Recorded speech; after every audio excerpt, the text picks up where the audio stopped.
Did you have a chance to watch Connor Bedard's first game and kind of see that added speed that he displayed?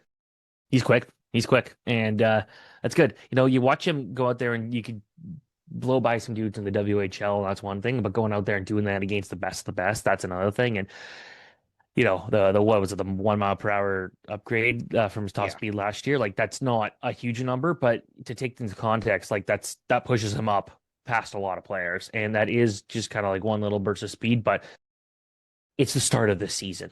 Like he's not in Yeah. mid-season form yet at all. So he's only getting started there. And I just you want to give him the right line mates. And kind of on a tangent, I love Frankie Nazar, and I know you do Hmm. too. I picked him in some fantasy leagues, and people are like, "What the heck? What are you doing?" He's like, "Do you not know who Frankie Nazar is? Like this guy was like excellent in points last year, and also we've seen so many instances of a guy dominating the world championship and turning that success into something tangible in the NHL. And I think that's what we're going to see of Frankie Nazar. So Blackhawks, bright future.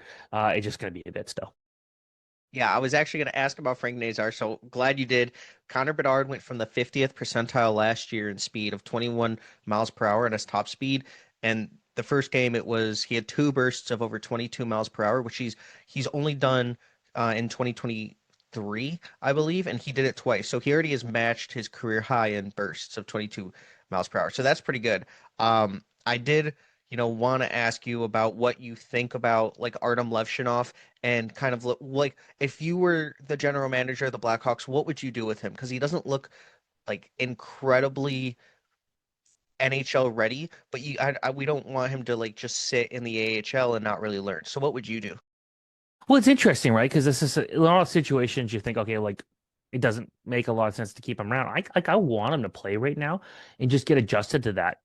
Granted, this is a guy who's done a lot of moving in the last couple of years. Go from Belarus to the USHL to the NCAA to the AHL to partially in the NHL. That's a lot of upward trajectory in a very short span, and probably been hard for him to stay, you know, eh, just consistently work at one thing.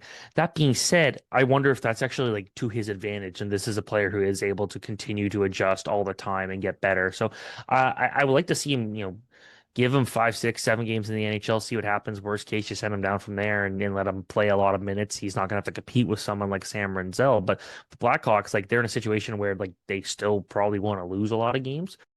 And if he makes mistakes, if he doesn't play to the level that like maybe like Sam Rinzel's doing, it's probably not a big deal. So if Lev Shunov, I'm a big fan of his game. I think it's going to be, um, he's going to be a good defenseman. I know a lot of people look at like, oh, Montreal get Ivan Demidov. It's like, well, you can't compare those two, right? And with Levshunov, you don't get guys who move like he does at his size and makes the smart decisions as he does often. So I still think it was a really good pick, and I think he's going to be a good player. But I hope they give him a good chance in the NHL. Say, hey, you can make mistakes, just keep learning from them.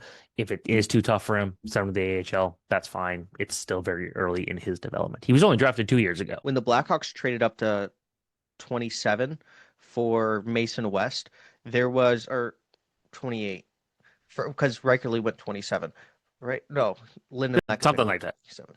Yeah. So when the Blackhawks traded up, like a lot of people thought it was going to be either Riker Lee or Lakovic because Riker Lee grew up in the North Shore circuit. So, you know, everyone was talking about him up by me, especially the people that watched hockey, because you just saw the potential. Because obviously he grew a ton of inches and his game style changed, but he still looked like the same skilled, speedy player.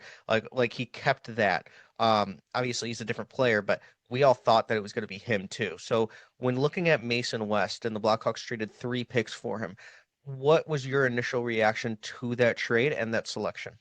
Given kind of how their draft was already going at that point, I'm like, hey, why not bet high on upside here? Like they already got Frundell, they bet high on Nashville. Mason West was the ultimate buy high, right? And I think with him, it's a guy that the story goes like he didn't even realize like till halfway through the season that he was even up for the draft, and then he goes in the first round. And you think about all these guys who live and breathe their draft year, and like this is like, oh yeah, like that's cool. That's a raw prospect right there, and a guy that's got so much runway to really take this seriously and become a star. And you want players that are multi-sport athletes because they've just got this. they know how to adapt. They know how to be leaders. They know how to handle the physical challenges. And I think he's going to be able to do that as he continues to get better. Like the fact that his focus right now is like being a quarterback. Like obviously you're like hoping, okay, like don't get hurt, like don't screw anything up here.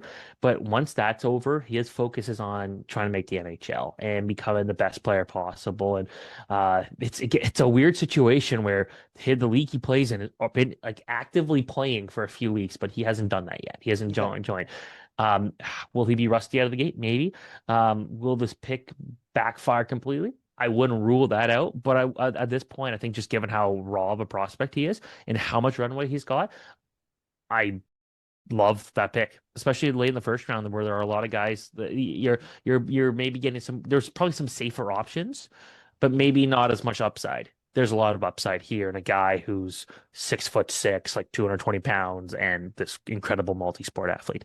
I don't care about football, so I couldn't tell you if he's any good at it, but I've heard he's good at it. Yeah, he's putting up some incredible stats, throwing 400 yards and 4 touchdowns. It's scaring me about him getting an offer, but he's going to Michigan State. He's committed there.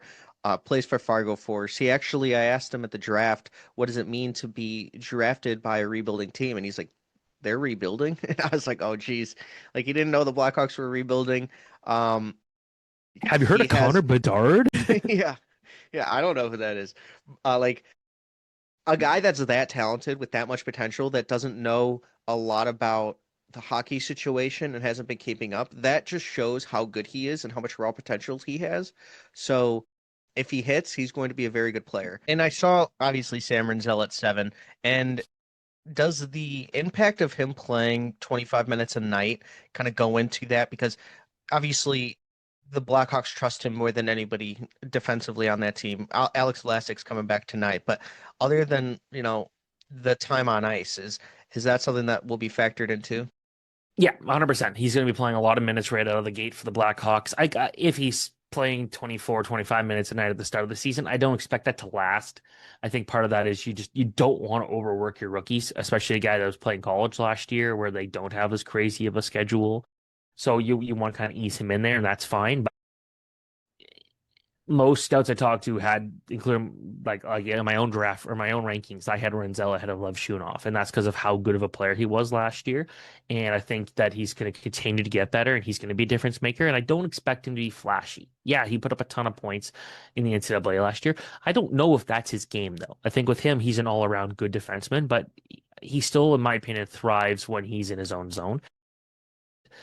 A lot of his impact will kind of go unnoticed because of that. But I do think that like you gotta keep a close eye. I know you will specifically, but I know everyone's got to keep a close eye on him because defensively he gets the job done. And breaking news: defenders, their job is to stop goals, and they're typically a guy like Sam Renzel is going to be good at that this year. And it's not going to be easy on the Chicago Blackhawks. Yeah. Sam Rinzel and a bunch of these rookies look good. I think seeing Michael Misa at 11 on the list and 13 for Matthew Schaefer, a lot of people would be like, that doesn't make sense. But coming out of the draft, I mean, these guys, it's going to be a lot harder for them to win Calder. They're going up against guys that are 3, 4, 5 years out of the draft. So it's very, very different. And I am surprised.